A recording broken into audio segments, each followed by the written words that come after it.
Hello friends, आप सभी से राधे राधे। आप सभी लोगों के बीच में आज मैं फिर से उपस्थित हुई हूँ। दोस्तों, आज मैं एक भोजपुरी सॉन्ग लेके आई हूँ।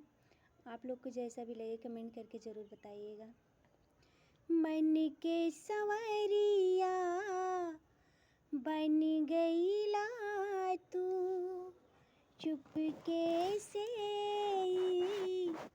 का कईला तू, नस नस में तू गईला समाय, नस नस में तू गईला समाय, डाल दिला परेशानी में, गजब के रोग धरा दिहलाए राजा हमके जवानी में, गजब के रोग धरा